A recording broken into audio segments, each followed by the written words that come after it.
Assalamualaikum warahmatullahi wabarakatuh. Waalaikumsalam Assalamualaikum warahmatullahi wabarakatuh. Alhamdulillahirrabbilalamin. Allahumma sholli ala sayyidina Muhammad wa ala ali sayyidina Muhammad. Selamat sore teman-teman semuanya. Semoga dalam keadaan sehat walafiat.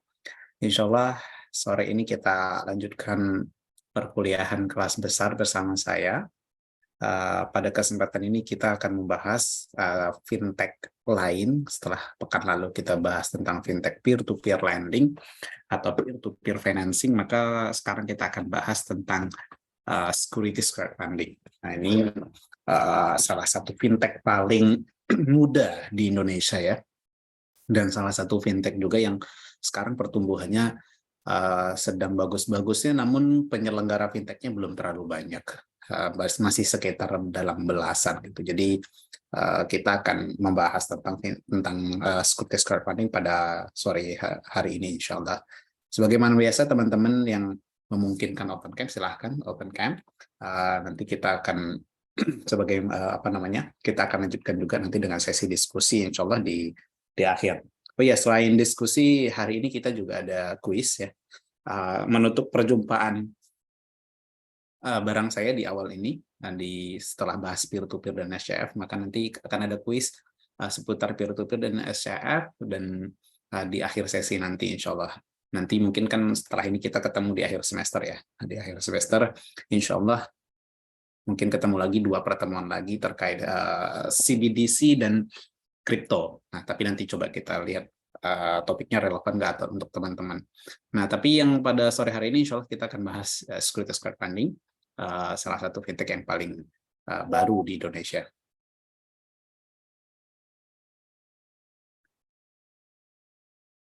Oke, sebentar.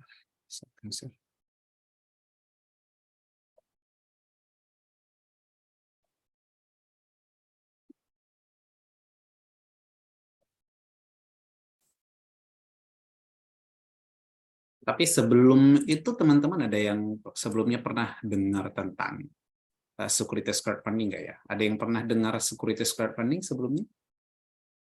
Kalau ada coba mungkin bisa tuliskan di chat. Ada yang pernah nggak dengar securities crowdfunding gitu ya? Terus sore ini kita bahas yang syariahnya. Belum ada berarti ya? Oke, ini.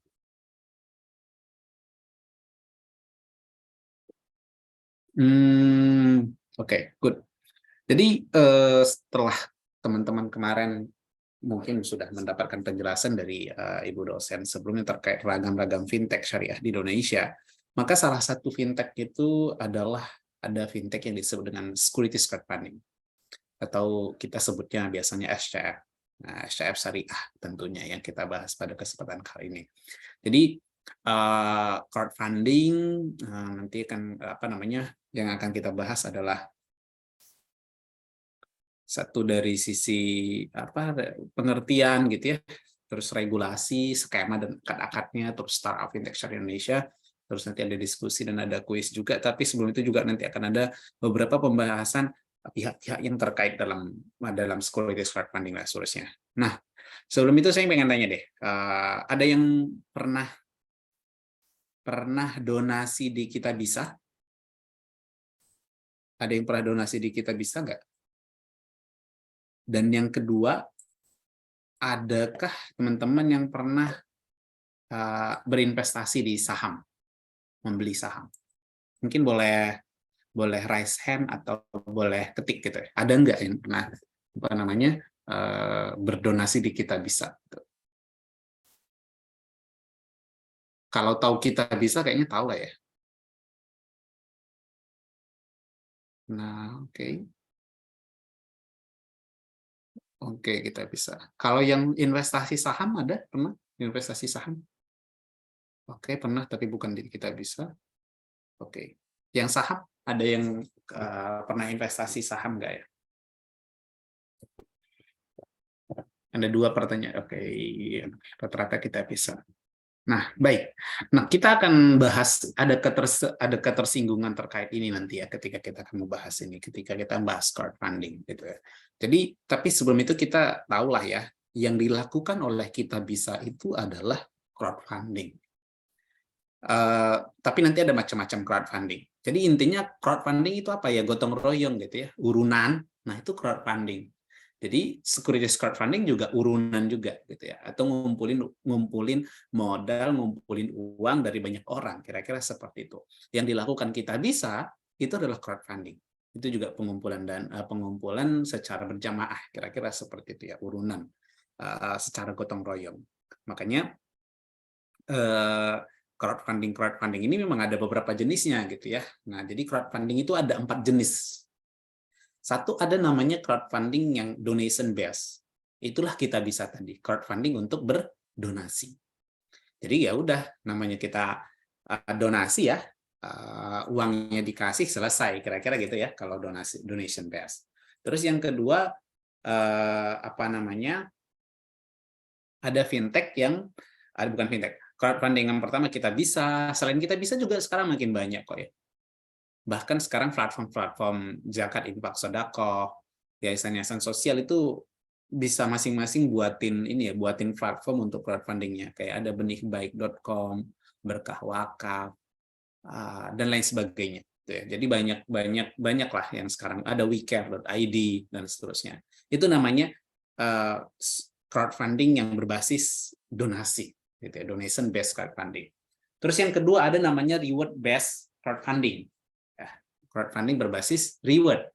Jadi kita kayak mendonasikan, tetapi kalau crowd donation kan kita nggak dapat apa-apa dalam bentuk fisik, dalam artinya kita dapatnya apa ya? Dapatnya pahala insya Allah, gitu ya. Dapatnya kebahagiaan karena membantu gitu ya. Apalagi sekarang kalau kita bisa tahu progres donasi yang kita sampaikan dan lain sebagainya. Terus kalau yang reward based, dia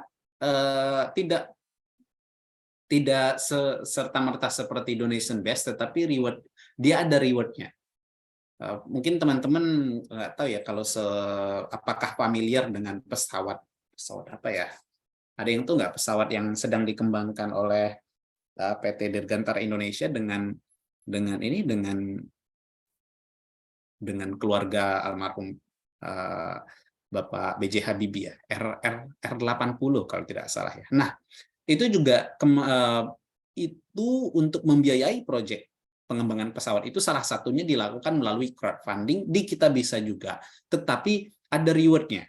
Jadi orang yang berdonasi di atas 500.000 misalnya dikasih dikasih topi misalnya, terus yang di atas 1 juta dikasih bomber, di atas 5 juta dikasih eksklusif apa gitu dan seterusnya. Itu namanya reward based crowdfunding yang berbasis reward gitu ya, ada rewardnya.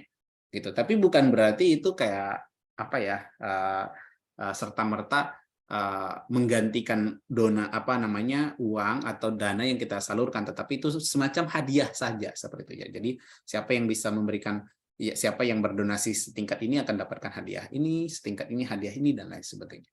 Itu namanya reward based crowdfunding. Dan ini dua-duanya sosial ya. Nah, yang dua di kanan ini yang dia komersial. Ada namanya equity based crowdfunding dan ada lending based crowdfunding. Equity based crowdfunding inilah nanti yang kita bahas dalam kesempatan kali ini. Sedangkan lending based crowdfunding itu yang kita bahas di pekan lalu. Oke, kita bahas yang lending dulu. Sekilas, peer-to-peer lending itu secara praktek juga crowdfunding, ya kan? Kenapa crowdfunding? Ya karena dia ngumpulin juga dari beragam investor untuk membiayai satu project tertentu. Itu namanya juga crowdfunding. Tetapi dia berbasis lending, atau kalau syariah kita sebut dengan berbasis pembiayaan atau financing, gitu ya. Jadi kita kayak dalam tanda kutip seperti minjemin uang saja, nanti dikembaliin dengan ada imbal hasil. Kita membiayai suatu project, terus nanti ada imbal hasilnya yang kita dapatkan. Nah, itu namanya lending based crowdfunding. Yang akan kita bahas pada sore hari ini adalah yang equity based crowdfunding, ya.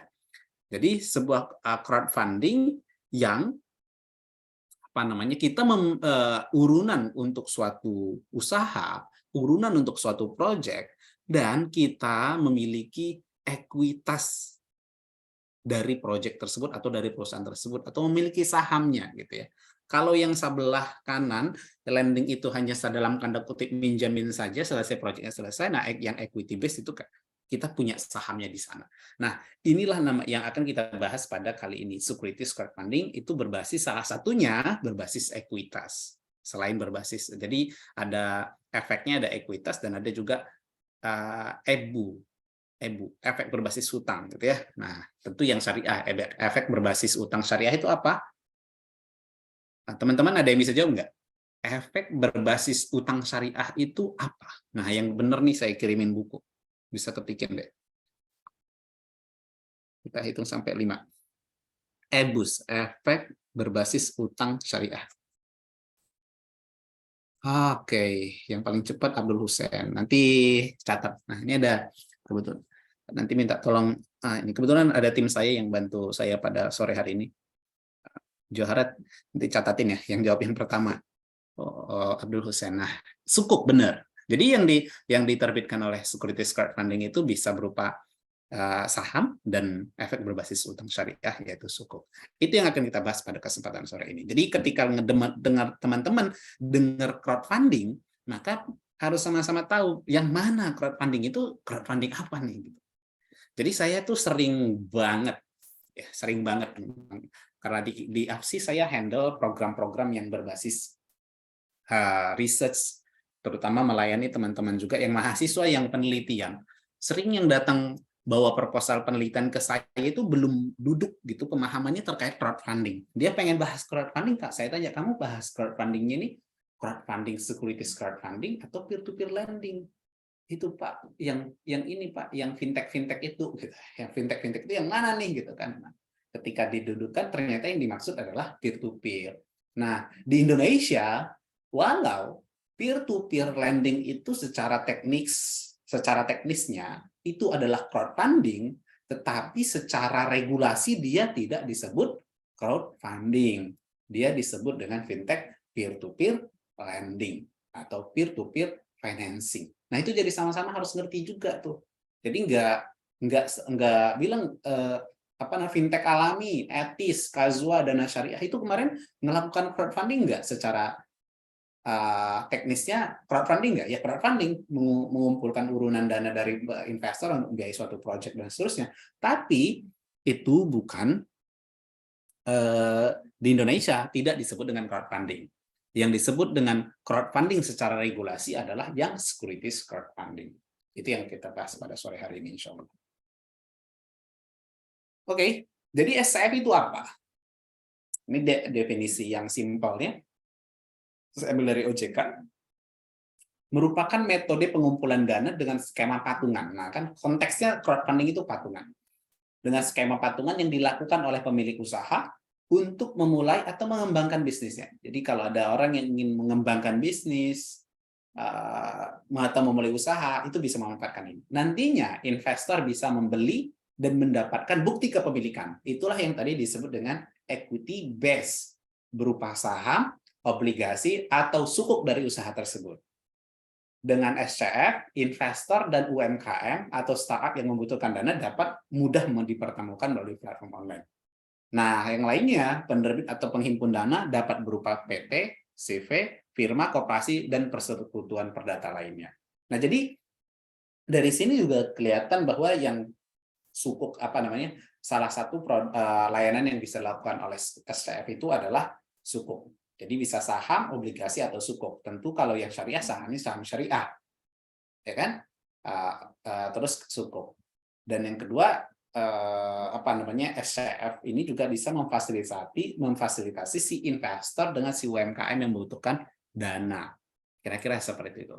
Jadi kalau sekilas, apa keuntungan dengan adanya SCF, dengan adanya P2P? Itu adalah salah satunya, sebagaimana kita bahas di pekan lalu, selain menjadi alternatif pembiayaan atau alternatif pendanaan daripada platform daripada pelaku UMKM atau startup, tapi juga dia bisa menjadi alternatif investasi bagi si investor.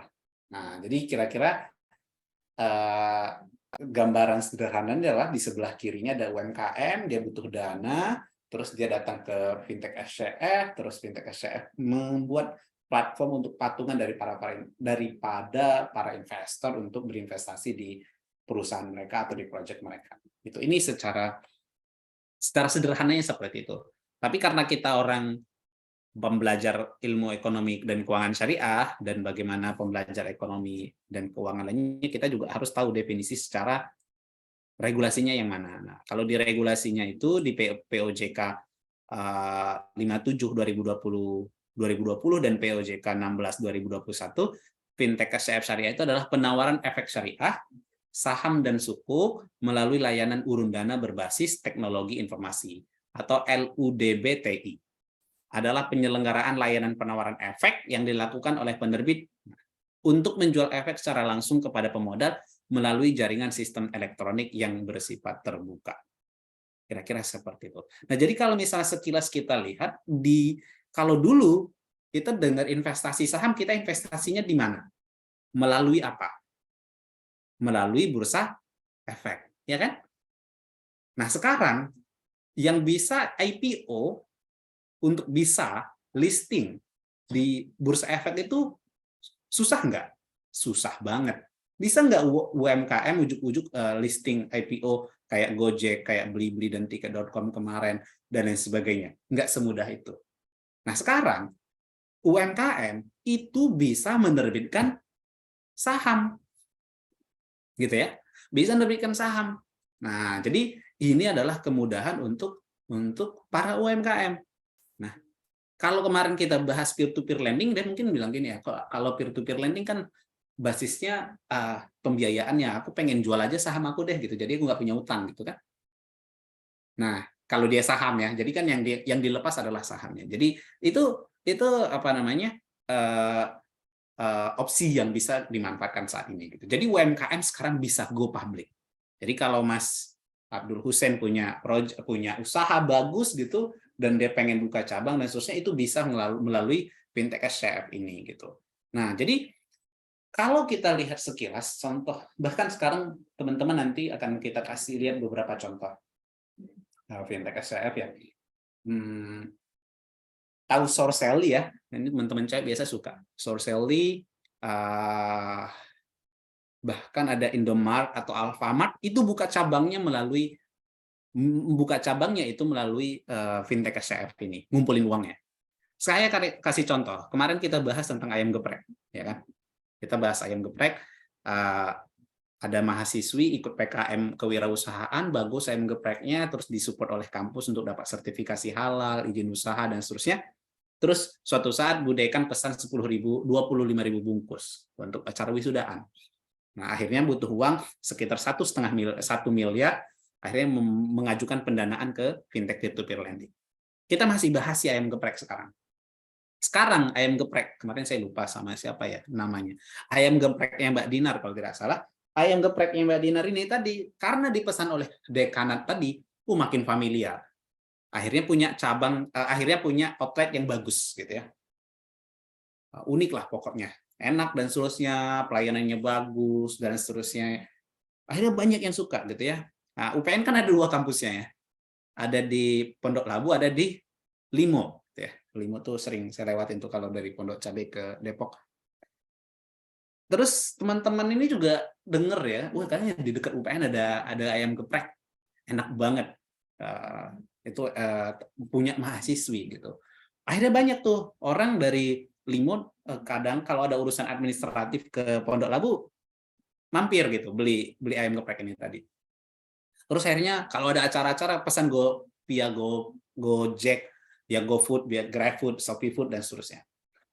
Terus akhirnya si yang punya ini, kita contoh ini aja ya, Mbak Dinar ini, akhirnya dia bilang, wah kayak gini banyak ternyata yang suka yang di teman-teman yang di Limo.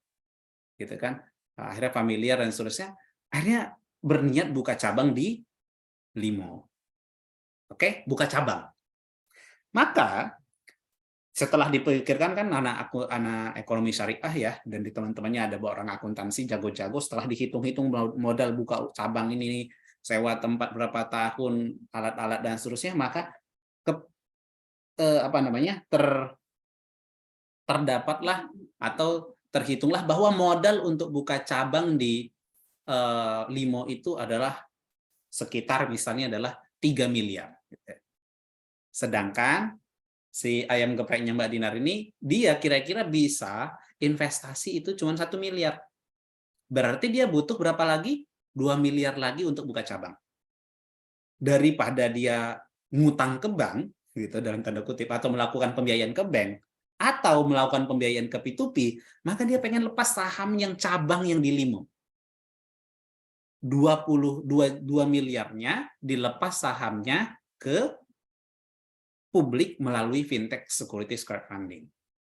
Gitu. Jadi nanti yang di Limo itu tidak lagi full punyanya si Mbak Dinar ini, tetapi berapa ya 202 miliarnya itu atau 3/4-nya itu sudah dilepas ke publik melalui fintech securities crowdfunding. Kira-kira seperti itu. Nah, jadi buka cabang, jadi cabang yang di Limo itu nggak punyanya lagi sendiri, tapi ada pemegang-pemegang saham lainnya di sana. Nah, nanti biasanya satu lembar saham di securities crowdfunding itu 500 sampai 1 jutaan gitu ya. Jadi makanya kalau fintech SCF itu biasanya dia bisa bisa mulai dari 1 jutaan. Nah, kira-kira konteksnya gitu. Jadi teman-teman bisa kebayang ya bedanya fintech peer-to-peer lending dan SCF. Nanti akan kita bahas lebih detail sekilas. Nah, jadi ada regulasinya, teman-teman. Regulasi utamanya ada fintech untuk fintech SCF ini ada POJK 57 2020 dan diperbarui dengan POJK 16 tahun 2021 tentang penawaran efek melalui layanan urun dana berbasis teknologi informasi. Dan alhamdulillah fatwanya juga ada fatwa 140 tentang penawaran efek syariah melalui layanan urun dana berbasis teknologi informasi berdasarkan prinsip syariah. Ini fatwa tentang SCF itu SCF gitu. Tapi tadi produknya SCF ini yang syariah apa? Saham sama saham syariah dan sukuk. Maka dia juga harus dia juga harus comply dengan fatwa utama terkait sukuk dan saham syariah juga gitu ya. Di fatwanya itu memang di state dengan jelas ya bahwa harus mengikuti fatwa yang ada di sana juga gitu. Nanti teman-teman bisa cek fatwanya. Nah, tadi pertanyaannya kan, lah ini kok ada jualan saham tapi nggak di bursa efek, ya kan? Mungkin kita kedengarkan saham.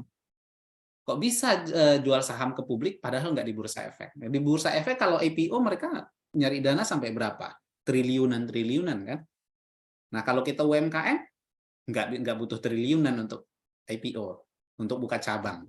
Nah, jadi pasar modal tuh sekarang ada 2 nih. Ada Bursa Efek Indonesia, ada perusahaan securities crowdfunding.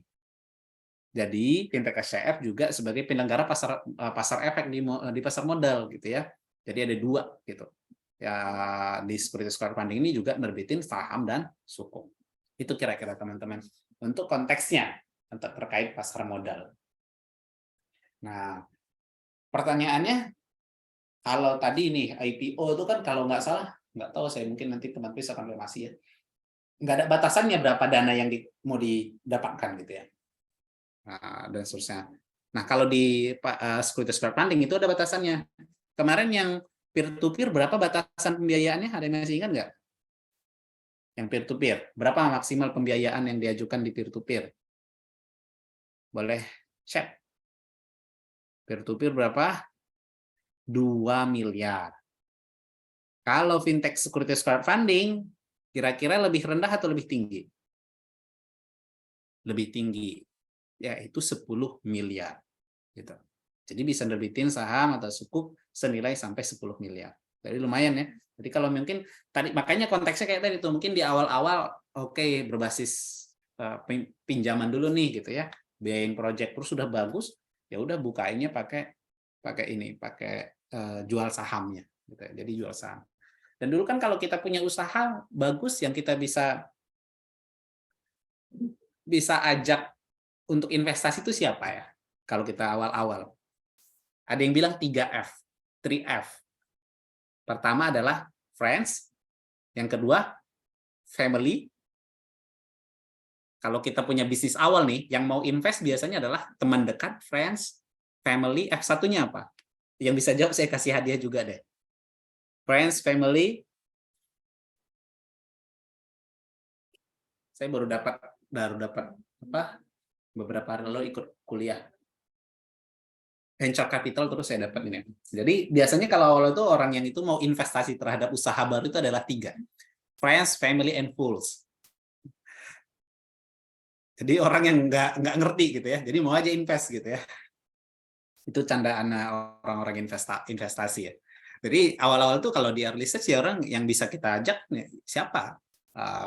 Apa namanya, teman, keluarga, atau orang-orang yang ngerti mau aja invest gitu. Itu anekdot sih sebenarnya. Tapi intinya adalah itu dulu. Sekarang dengan fintech SCF, kita punya project dimanapun bisa dibiayai oleh orang se-Indonesia. Dimanapun mereka bisa akses itu. Nah, gimana cara mereka yakin dengan project kita, perusahaan kita? Ya nanti kan dibaca prospektusnya kan, dilihat rekodnya dan seterusnya. Dan tentu itu juga udah dilakukan due diligence oleh si fintech SCF-nya. Jadi fintech ini sama aja kayak P2P juga ya, dalam konteks ini memfasilitasi gitu. Nah, jadi produk fintech syariah tadi SCF syariah kita udah sampaikan, ada saham syariah dan ada sukuk. Gitu ya. 2. Jadi sekarang kalau ngomongin saham tidak hanya di bursa efek. Nah, kalau misalnya kita beli saham syariah di bursa efek, apa contohnya? BRIS misalnya, atau BTPN syariah, atau Telkom kayaknya masuk efek syariah juga ya. Nah, itu kan perusahaan-perusahaan besar gitu kan. Tapi misal kita nih peduli UMKM gitu, kayaknya saya pengen berinvestasi yang kepada sektor yang benar-benar saya tahu gitu ya. Dan nggak mesti perusahaan-perusahaan besar, yaitu masuk aja ke SCF. Kita bisa membiayai atau kita bisa berinvestasi ke saham atau sukuk yang saham yang diterbitkan oleh UMKM. Nah, sukuk misalnya, sekarang ini Kementerian Keuangan lagi jual sukuk kan, sukuk retail. Teman-teman mungkin kalau pegiat ekonomi keuangan syariah harusnya tahu lah ya, update terakhir ada sukuk retail. Kalau nggak salah sukuk retail 08. Nah, itu kan triliunan yang nanti yang dikumpulkan untuk membantu negara membiayai proyek yang sedang dihandle oleh negara gitu ya. Nah, tapi kalau misalnya kita pengen ke UMKM juga bisa gitu ya, investasi sukuk. Makanya saya tuh gemes kadang ngelihat teman-teman yang kuliah ekonomi dan keuangan syariah tapi nggak pernah belajar investasi ke ragam-ragam alternatif investasi syariah nih gitu. Jadi kalau misalnya teman-teman nih, ini tahadus bin atau cerita. Kalau saya personal, bank saya semuanya syariah yang saya pakai sehari-hari. Investasinya kalau reksadana itu saya belajar investasi reksadana kan sekarang kita bisa sampai 10 sampai 100 ribu belajar gitu ya. Reksadana itu belajar untuk investasi reksadana yang syariah. Tapi kala itu saya kesulitan ketika pengen belajar investasi sukuk. Karena investasi sukuk itu minimal 1 juta. Ya, jadi pas mahasiswa itu susah ya, uang dapat 1 juta agak susah. Jadi setelah saya lulus S1 baru saya coba investasi sukuk. Itu pertama ke sukuk negara tentunya, bukan ke sukuk SCF. Karena belum ngerti kalau itu. Nah, jadi teman-teman kita yang kuliah ekonomi syariah itu harus coba nih satu-satu sehingga kita ngerti. Ketika kita ngomongin syariah itu nggak ngambang karena kita tahu bagaimana prosesnya dan seterusnya. Nah, jadi teman-teman saya saranin bisa mencoba masing-masing ini. Kalaupun tidak mencoba karena sekarang belum ada uang untuk diinvestasikan, tetapi setidaknya pelajari itu, masuk ke websitenya, kalau ada apps-nya coba di-download, akhirnya kita ngerti dan tahu yang terkini juga. Itu ya produk fintech syariah. Ada saham syariah dan sukuk. Berarti sebagaimana saya sampaikan, kalau nerbitin saham harus mengikuti fatwa 140 dan juga fatwa tentang fatwa-fatwa tentang saham lainnya, begitu juga dengan sukuk. Misal salah satu syarat untuk bisa nerbitin sukuk apa? Harus ada PAS, tim ahli syariah atau DPS, Dewan Pengawas Syariah, yang memiliki lisensi ASPM, ahli syariah pasar modal, gitu ya. Jadi teman-teman mungkin udah pernah dengar ya istilah Dewan Pengawas Syariah dan seterusnya. Tapi Dewan Pengawas Syariah itu ada yang spesifik untuk pasar modal. Dia butuh semacam ujian dan sertifikasi tambahan namanya ASPM, ahli syariah pasar modal. Gitu. Jadi teman-teman kalau mau jadi pengawas syariah, boleh tuh ikut pelatihan DPS dan boleh ikut pelatihan ASPM juga. Dilakukan oleh DSN MUI. Jadi teman-teman bisa juga itu jadi alternatif. Ini ya, 2 ada saham sama sukuk. Nah sekarang kita bahas skema. Tapi skema ini saya nggak akan bahas mendetail, nanti teman-teman bisa baca sendiri ya. Ini contohnya Safik Indonesia.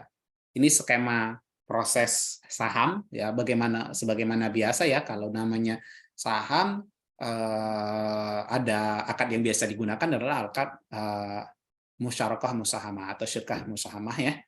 Terus ada akad wakalah tentunya, karena ada akad perwakilan yang dilakukan gitu ya. Ini untuk saham syariah. Kalau sukuk, karena sukuk juga ada beberapa kan, ada sukuk musyarakah, ada sukuk mudharabah dan seterusnya, itu juga menyesuaikan. Nanti bisa teman-teman untuk hal ini bisa dipelajarin sendiri detailnya ya. Tapi ini bisa ngerti kalau misalnya kita udah juga bisa coba apply ke platformnya gitu. Nanti ini kan sebagaimana biasa saya akan share ke perwakilan kelas teman-teman. Nah, ini yang sukuk mudharabah. Ya. Dia lebih complicated dibanding dengan peer-to-peer. Kenapa? Karena pasar modal. Kayak sebagaimana pasar modal ya. Kalau pasar modal itu ada namanya KSEI, Custodian Central Efek Indonesia, ada bank kustodiannya. Nah, ini juga kayak gitu, sama. Makanya dia prosesnya sama persis seperti kita beli saham juga gitu ya. Tapi memang ada beberapa infrastruktur yang kalau di bursa efek itu badan-badan tersendiri. Ada KSEI itu badan tersendiri kan. Ada apa lagi ya? Bank kustodiannya tersendiri. Bursanya tersendiri, ada beberapa tersendiri. Tapi kalau di securities crowdfunding ada beberapa peran stakeholder tersebut yang diambil alih oleh si platformnya langsung gitu. Jadi dia nggak satu-satu sebagaimana yang di sana. Nah, ini mungkin secara sekilas gambarannya. Kalau tadi kan skema transaksi secara mendetail. Jadi penyelenggara SCF, jadi bahasa penyelenggara itu adalah fintech SCF gitu ya, itu menengahi dari para pihak ini. Pertama, fintech SCF-nya harus dapat izin dari OJK. Dan juga tentu kalau dia syariah harus punya Dewan Pengawas Syariah atau tim ahli syariah yang ASPM. Nah, penerbit adalah si pelaku UMKM atau startup, orang yang butuh pendanaan, orang yang mau ngumpulin modal. Nah, terus ada investor SCF yang akan berinvestasi gitu. Terus ada bank kustodiannya juga, terus ada KSEI juga, Custodian Central Efek Indonesia. Jadi prosesnya sederhana, kelihatan sederhana, tetapi di belakangnya ada banyak stakeholder. Pertama, nanti kita mulai dari sini. Nah, penerbit SCF akan mau menerbitkan saham atau sukuk nih misalnya, maka dia akan direview atau ditelaah oleh si fintech SCF-nya. Itu namanya due diligence ya, dipelajari. Ini proyeknya beneran nggak? Perusahaannya beneran nggak? Jangan-jangan perusahaan bodong dan lain sebagainya. Itu dipelajari, itu namanya due diligence dan lain sebagainya. Baru nanti akadlah mereka, baru udah oke nih, baru dimasukkanlah ke fintech SCF ini, ke websitenya atau ke aplikasinya. Situ misalnya tadi kan PT Ayam Geprek UPN Jakarta gitu ya. Terus butuh modal untuk buka cabang di Limo 3 miliar. Masuk di situ tuh, baru di situ ada tuh prospektusnya, sejarahnya, sekilas siapa direksinya, komisarisnya misalnya. Terus produknya apa saja, laporan keuangannya dalam beberapa bulan bahkan tahun terakhir gitu kira-kira. Nah, baru si investor datang gitu kan, dilihat wah ada proyek baru nih di SCF ini, dilihat oh ya ini teman yang punya ini lulusan UPN, dibaca prospektus cocok nih dia investasi, kira-kira seperti itu. Nah, proses penyelesaiannya tentu kerjasama dengan KSEI atau bank kustodian juga. Itu ya. Ini secara sederhana gambarannya, semoga bisa ngasih perspektif ke teman-teman. Nah, ini tadi udah kita sempat bahas penyelenggara SCF, fintech SCF-nya, fintech-nya ya, ini penyelenggaranya itu harus berbadan hukum PT atau koperasi, perizinannya ke OJK. Kalau syariah, ingat, harus punya DPS yang ASPM, Ahli Syariah Pasar Modal. Dan ini belum terlalu banyak di Indonesia. Jadi teman-teman yang berminat untuk belajar ekonomi syariah lebih, atau pengen berkarir di syariah tapi dari aspek pengawasannya, silahkan ikuti pelatihannya. Dan nanti ikuti sertifikasinya. Ya. Nah, jadi kalau ada yang pengen sertifikasi Dewan Pengawas Syariah, ikut pelatihannya nanti bisa tanya saya. Saya kebetulan baru saja ngikutin pelatihan itu, dia 2 pelatihan. Jadi ada pelatihan fikih dan fatwa muamalah dasar, kalau lulus ikut pelatihan dasar pengawas syariah. Kalau lulus baru ikut sertifikasi di LSP MUI yang BNSP. Gitu. Itu tapi DPS biasa. Kalau yang mau ke pasar modal, ASPM yang bisa nge-review sukuk, reksadana, saham, dia butuh 1 izin lagi ahli pasar modal syariah atau ahli syariah pasar modal, gitu ya. Ini kepemilikan saham, permodalannya 2,5 M dan seterusnya. Penerbit SCF, si UMKM, yang ekuitas atau saham harus PT. Kalau EBUS untuk sukuk itu bisa koperasi, CV, firma, dan lain sebagainya. Lebih fleksibel. Ya. Ada persyaratan-persyaratan dan lain sebagainya, ini bisa dicek nanti, kira-kira seperti itu. Nah, investor SCF, tentu kayak, nah kalau teman-teman pernah investasi di pasar modal, di saham atau di sukuk, maka kita biasa punya yang namanya SID ya, Single Identification Identity atau apa istilahnya itu ya, itu juga nyambung ke sini. Kenapa? Karena kan ini masuk KSEI juga, ya kan? Masuk ke Custodian Central Air Indonesia juga. Jadi dia nyambung semuanya gitu. Jadi pemodal itu si investor tuh seperti ini ya. Maksimal 5% dari penghasilan per tahun, 50 juta dan sebagainya. Nah, sekarang kita juga harus tahu nih manfaat dan resikonya gitu ya. Manfaat risikonya, kalau manfaatnya bagi penerbit, bagi UMKM itu tentu jadi alternatif pembiayaan. Selain untuk melalui P2P, selain dari koperasi, selain dari KUR, dan lain sebagainya. Terus membantu startup atau UMKM juga untuk berkembang melalui pembiayaan pasar modal.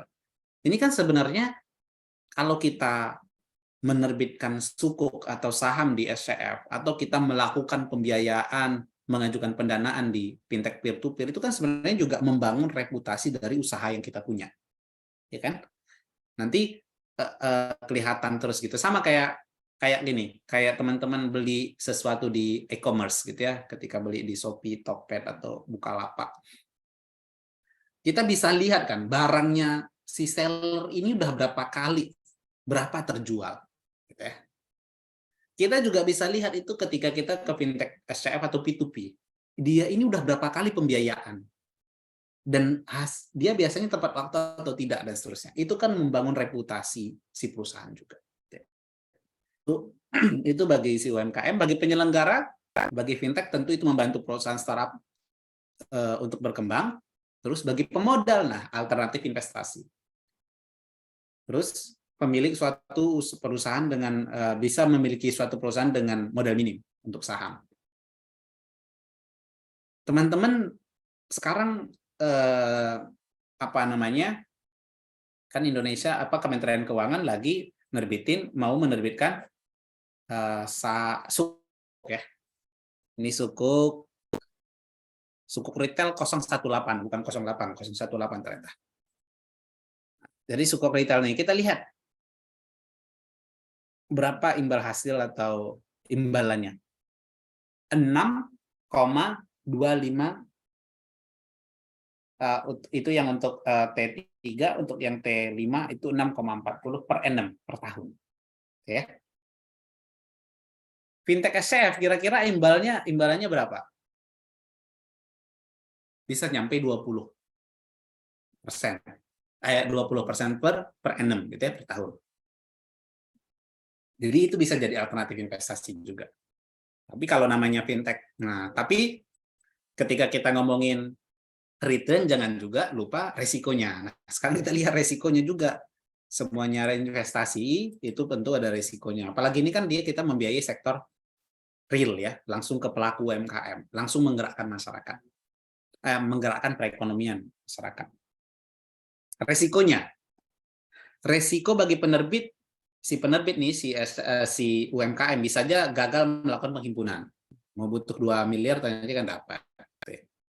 Nah, resikonya bisa ada resiko pemodal itu resiko fintech, resiko proyek nggak jalan. Ya kan? Namanya suatu apa tentu ada. Terus resiko saham tidak liquid ya, nggak mudah untuk dilikuidasi, dan bisa juga tidak mendapatkan dividen itu untuk saham. Namanya saham ya, namanya investasi ya. Orang investasi di pasar modal juga bisa hilang begitu saja dan seterusnya gitu ya. Nah, resiko kegagalan operasional penyelenggara mungkin aja juga aspek-aspek kegagalan gitu. Nah, oleh karenanya tapi ini potensi resiko, namanya makanya sebuah usaha investasi pasti ada risikonya. Jadi kita juga harus ngerti. Makanya salah satu caranya adalah kita ngerti proyek yang akan kita investasi tersebut. Kita ngerti perusahaannya. Kita baca beneran prospektusnya, gitu ya. Nah, tapi di sisi lain si penyelenggara, si fintech juga terlebih dahulu tentu dia mudah melakukan asesmen terhadap si penerbit tersebut. Kita tentu sudah dipelajari kan sehingga masuk ke proses due diligence mereka sehingga masuk. Kenapa? Karena misalnya proyeknya gagal kan tentu reputasi si fintechnya juga jadi rusak gitu kan. Nah, itu. Jadi ini sama-sama harus kita ketahui juga. Nah, contoh-contoh startup fintech syariah untuk SCF di Indonesia ini contoh ya. Ada beberapa lainnya lagi. Ini contoh yang saya tampilkan, yang contoh ada Syafiq, ini adalah yang pertama berizin, terus ada FunX Syariah, Vestora, ada Urun RI. Nah, tapi teman-teman juga ingin saya sampaikan bahwa di fintech SCF ini ada fintech yang full play syariah, gitu ya, kayak bank umum syariah, gitu ya. Nah, terus ada yang semacam unit usaha syariah. Dia yang punya izin konven, tetapi dia juga ingin menerbitkan sukuk. Itu contohnya FunX ini. Nah, jadi dia nerbitin sukuk.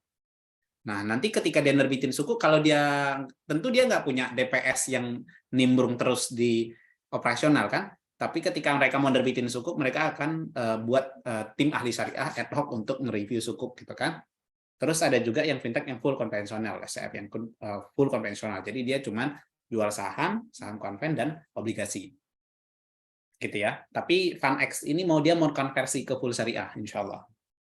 Nah, yang lainnya nih Syafiq, Vestora, Urun RI, ini 3 fintech SCF yang sudah berizin di OJK dan full syariah.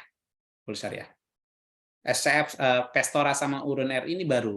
Urun RI akhir Januari, Vestora akhir Desember dapat izinnya. Syafiq udah tahun 2021 kalau tidak salah. Jadi Syafiq ini termasuk yang paling baru. Kita patut bangga ya, karena Syafiq ini adalah fintech SCF pertama berizin.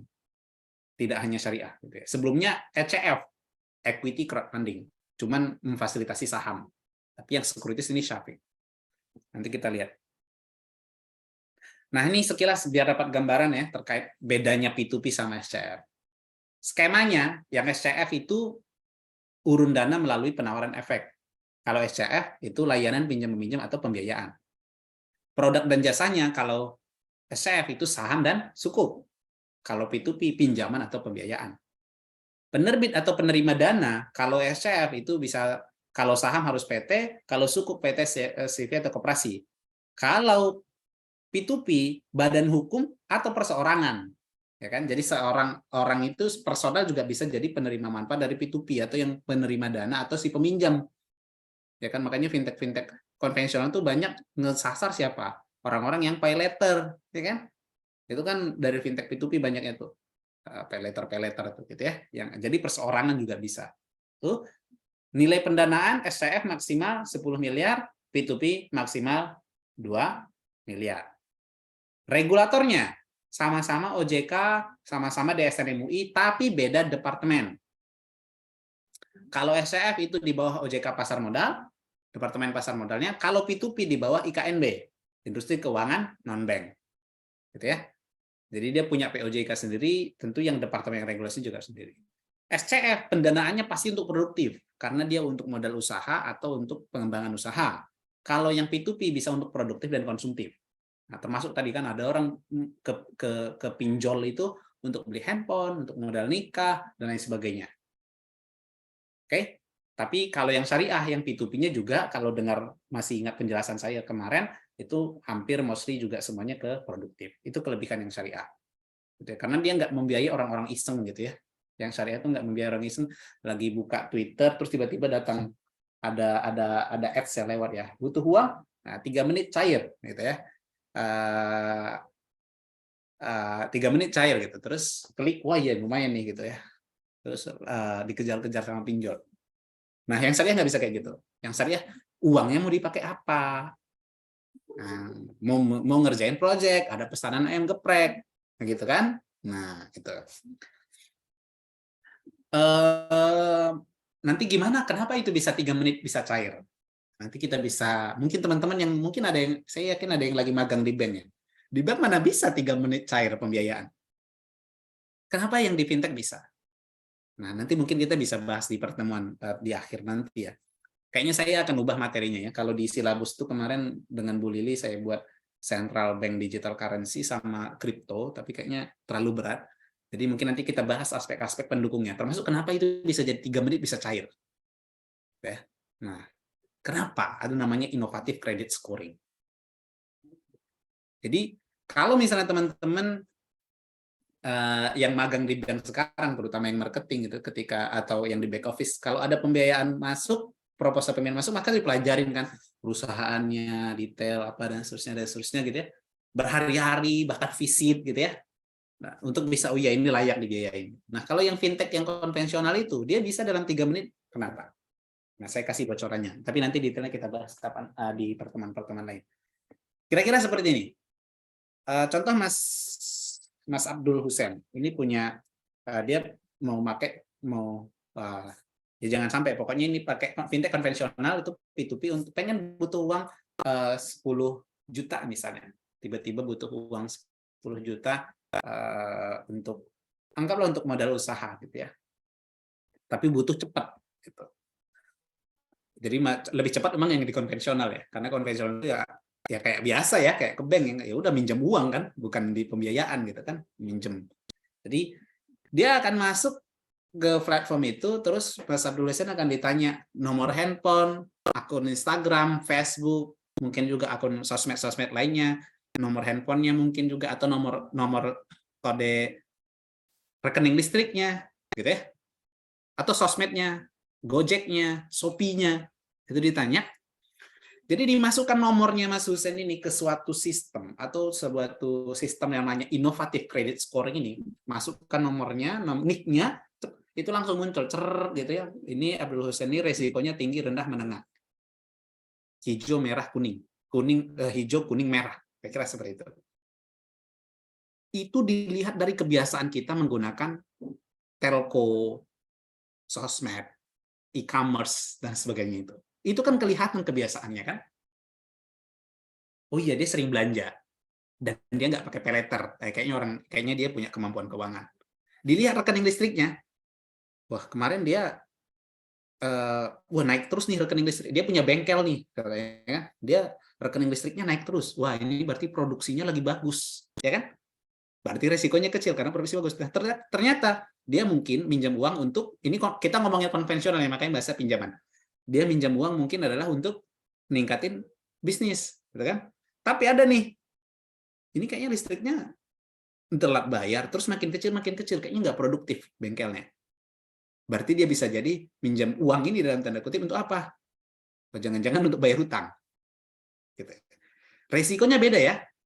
Maka ini tentu yang kedua ini bisa jadi merah atau kuning gitu. Terus yang tadi bisa hijau dan seterusnya. Jadi ada skornya gitu. Nah, itu namanya inovatif credit scoring. Terus proses tanda tangannya juga proses tanda tangan digital. Tanda tangan digital itu bukan kayak teman-teman mahasiswa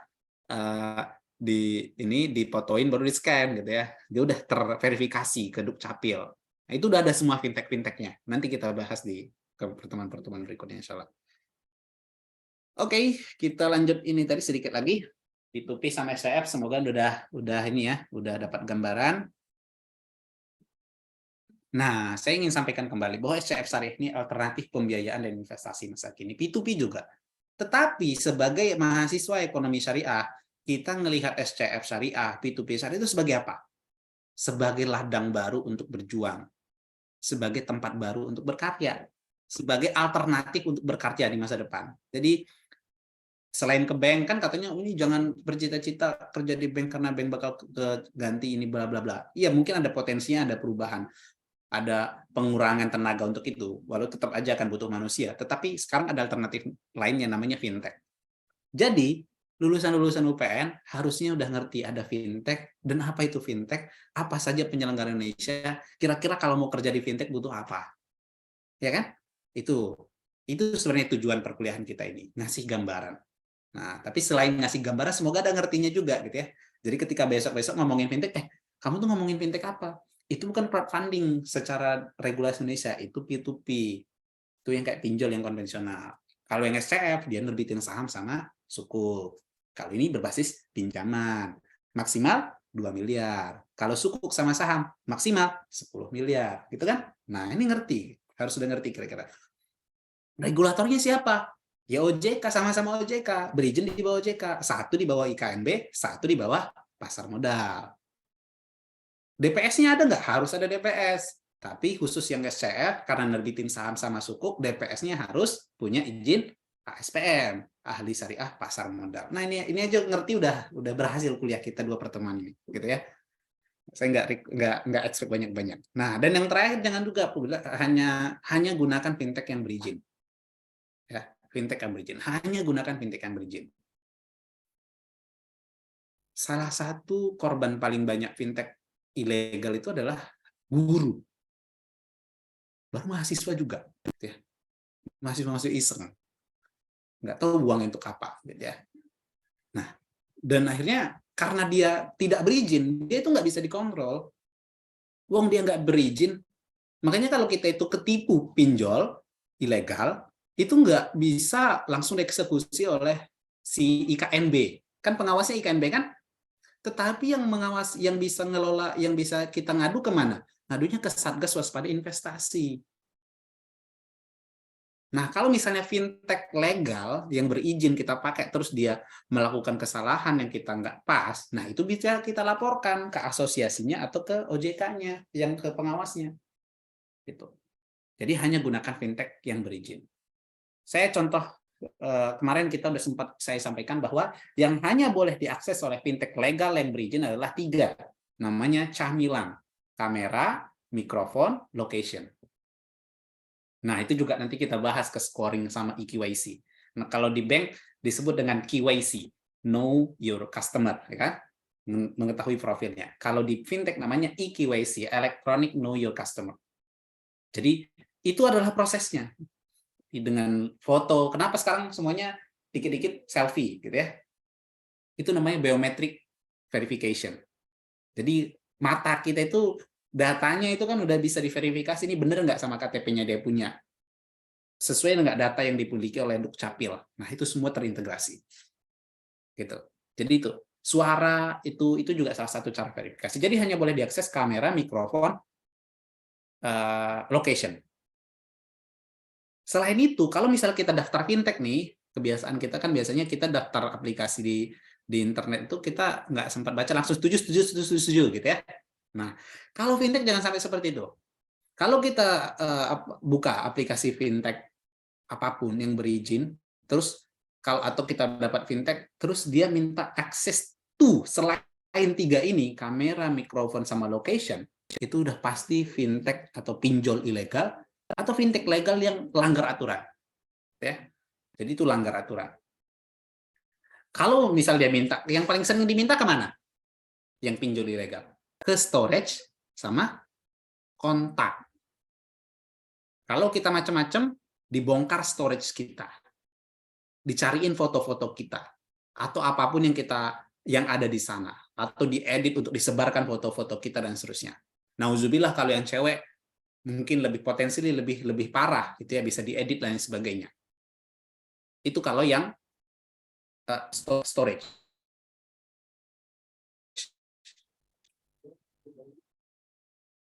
Untuk yang kontak, untuk apa ya? Untuk neror gitu kan. Dilihat itu ada ya. Biasa kan kita kalau nge-rename kontak ada kategorinya kan. Misal Abdul Husain ini nge-rename teman-teman UPN semuanya UPN. Wah, ini banyak teman UPN-nya nih. Di Japri itu semua teman-teman ini Abdul Husain ini nggak bayar utang ini dan susah gitu disebarin. Nah itu. Makanya kita nggak boleh kasih akses itu. Hanya boleh akses ke kamera, mikrofon, location. Dan fintech legal tidak boleh mempromosikan jasanya melalui SMS sama WhatsApp. Oke? Jadi kalau misalnya dapat SMS sama WhatsApp itu udah pasti ilegal atau bohong atau dia yang langgar aturan. Itu. Jadi kalau misalnya ini ada ini nih ketemu teman. Nah, jadi besok nih teman-teman semuanya bisa jadi duta literasi fintech. Jadi kalau ada orang bilang depan, saya dapat SMS nih ada pendanaan katanya bisa cair cepat. Nah, itu udah bohong. Udah langsung tutup, langsung blok. SMS atau WhatsApp nggak boleh, gitu ya. Jadi sekarang kita makin aware bahwa yang seperti itu nggak semudah, nggak pasti yang bukan legit, kira-kira seperti itu. Itu teman-teman, makasih perhatiannya pada sesi kuliah kita yang kedua di pekan ini. Semoga ada manfaat yang bisa didapatkan, bisa memberikan pandangan dasar-dasar terkait fintech SCF, P2P, kepada teman-teman. Sebagaimana tadi saya sampaikan, tujuan mata kuliah ini sederhana. Teman-teman ngerti, oh ada fintech P2P, ada SCF.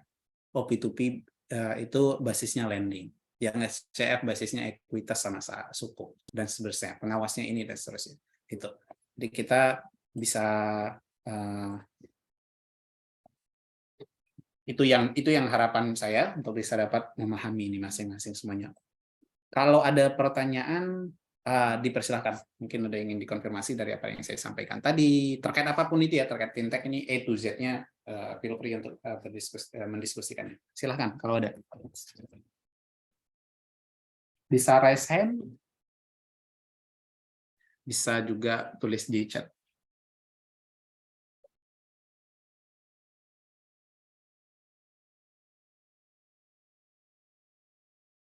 Oke, silahkan Abdul Husain. Iya, izin bertanya ya Pak. Tadi kan di SCF ini kan setiap UMKM itu bisa buka saham ya Pak, di fintech itu ya.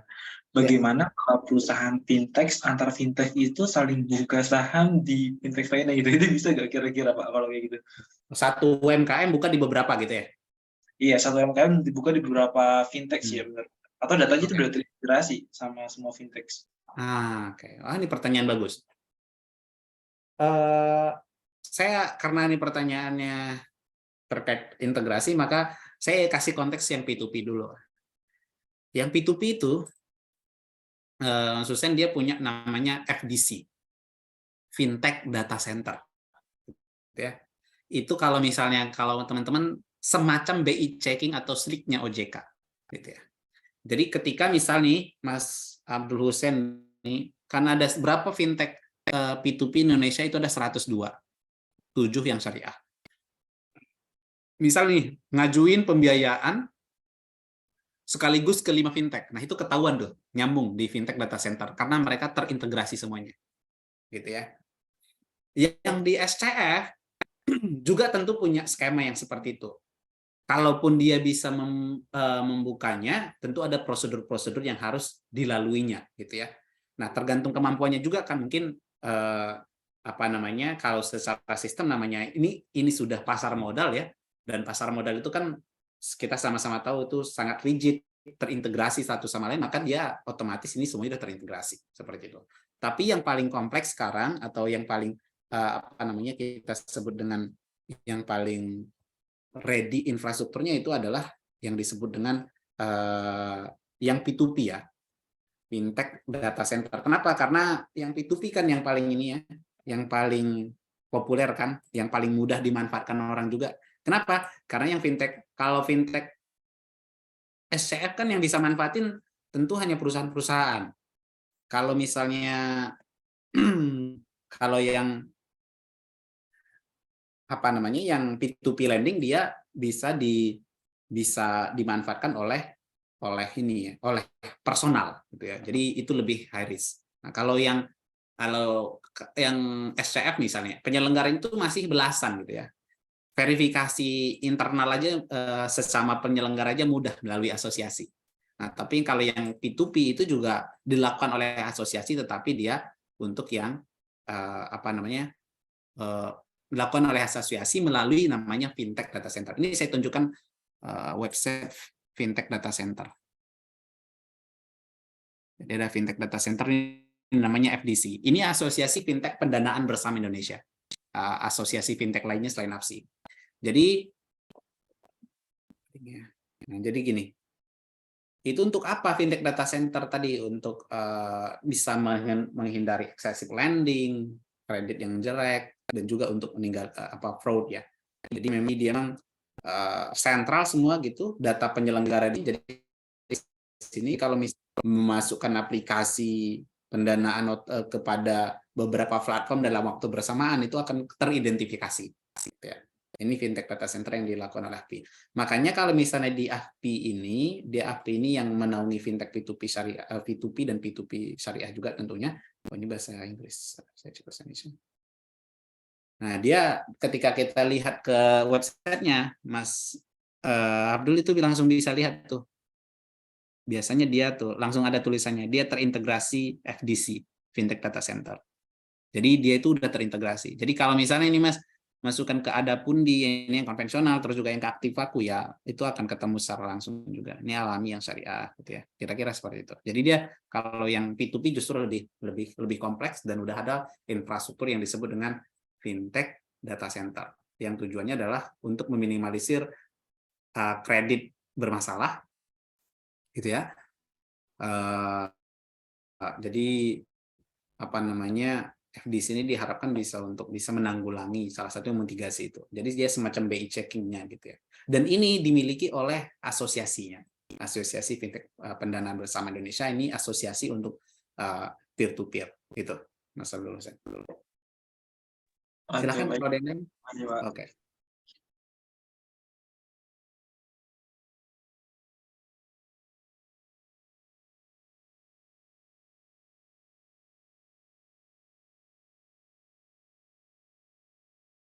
Oke, jika tidak mungkin kita, ya, saya coba cek.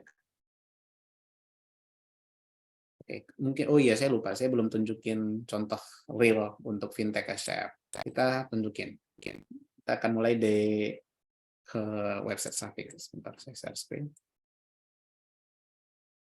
Nah, ini adalah fintech SCF syariah pertama berizin, namanya Syafiq.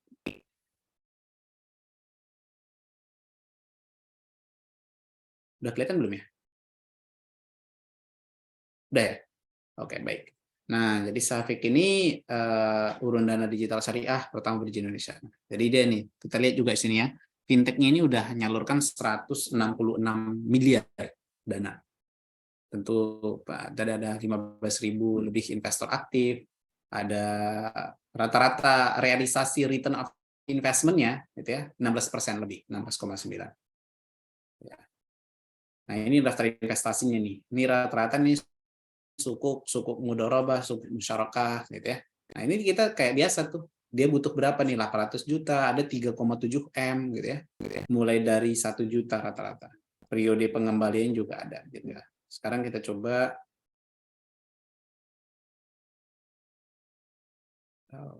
saya kayaknya udah login tadi. Ya. Nah, ini kalau ini kita masuk gitu. Kita bisa top up ya, kayak kita investasi saham ya. Kita bisa top up ke escrow account kita di sana. Nah, nanti di situ muncul tuh daftar investasi yang bisa kita invest. Nah, misalnya ini dana ini udah terpenuhi semuanya ya. Jadi kita bisa lihat di sini dia butuh berapa? 3,7 miliar. Nah, kalau fintech SCF P2P nggak bisa kan? Dia hanya bisa 2 miliar. Nah, dijelasin tuh harga sukuknya 100.000, unit terjual 37.000 unit, periode pengembaliannya 4 bulan, tenornya 4 bulan, return on investment-nya proyeksi 15,26% per tahun. Baru di sini ada tentang bisnis. Siapa yang punya e-transfer solution ini berkedudukan di rukun, nah itu jelas gitu. Nah kita bisa lihat di situ, bentar ya. Ini mungkin karena kita ini ya, karena nggak udah ditutup ya. Kalau tidak dia juga biasanya ada ininya, ada apa namanya, ada PDF-nya gitu, prospektus lengkapnya gitu ya. Nah itu bisa juga dilihat. Ini Syafiq nih salah satunya. Jadi dia dijelasin juga di sini dan lain sebagainya itu selengkap mungkin. Karena apa namanya fintech apalagi yang syariah dia harus transparan gitu ya. Oke. Nah, ini contoh fintech-nya SCF syariah ya. Nah, teman-teman juga bisa besok-besok coba iseng-iseng buka-buka tuh biar ngerti juga ya dalamnya ini gimana sih. Nah, ini juga ada kan sukuk musyarakah. Ada apa beda sukuk musyarakah atau mudharabah? Nah, bisa lihat juga di sini kan perbedaannya apa. Tuh. Nah, ada itu teman-teman terkait fintech SCF. Nah, mungkin kalau ada pertanyaannya silakan kalau ada.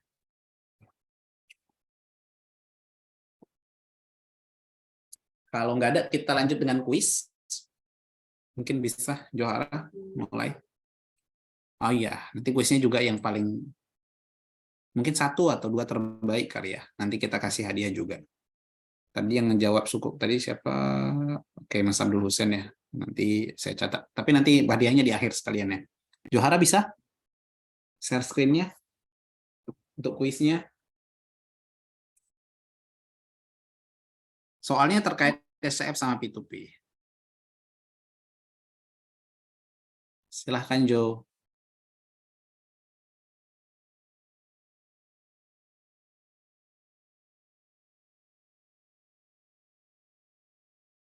Oke. Silahkan teman-teman. Kita pakai kuis Quizzes gitu ya. Boleh masukkan gunain handphone masing-masing untuk bisa ini ya, bisa join. 2 terbaik atau 1 terbaik nanti kita kasih hadiah juga.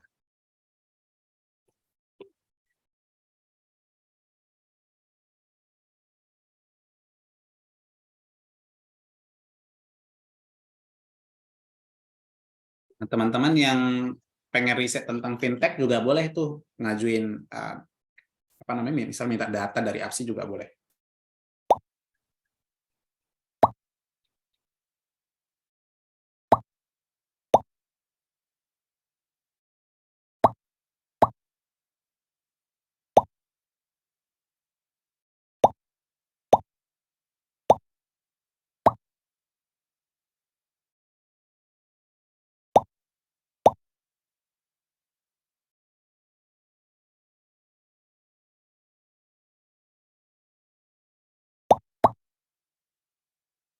Kita tunggu sampai minimal 20 orang ya.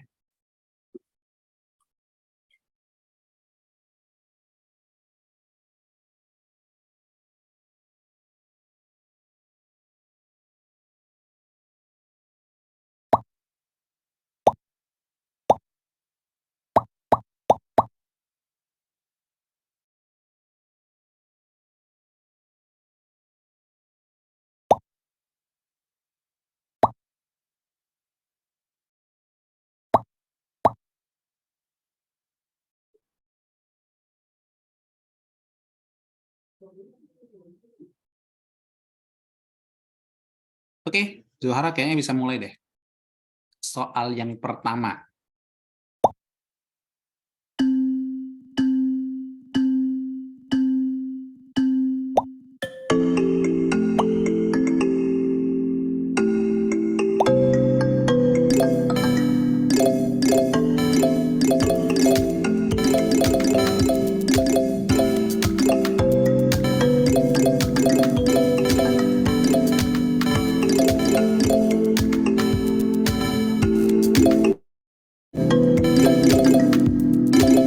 Udah ya?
Oke, makasih semuanya. Siapa yang tertinggi?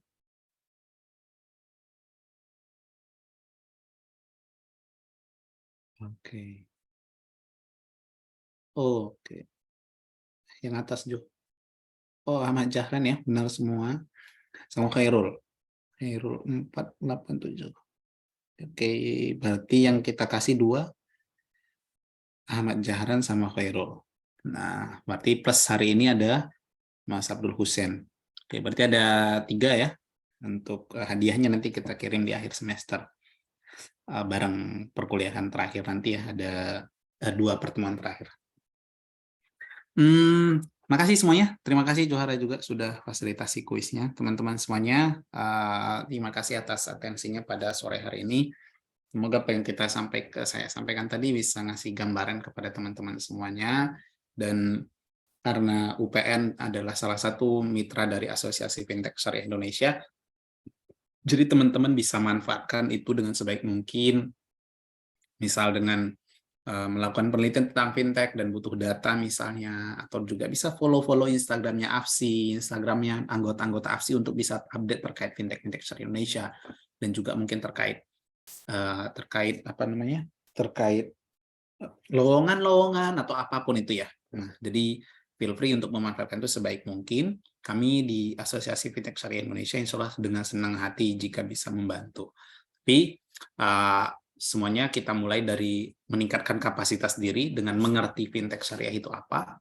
Tahu, ngerti. Nah, nanti kalau udah knowing, udah understanding, nah baru bisa doing gitu ya. Jadi makanya targetnya sekarang adalah knowing and understanding dulu. Nah, hopefully next time teman-teman udah bisa mulai invest ke itu, belajar investasi melalui peer to peer atau SCF gitu, atau yang punya usaha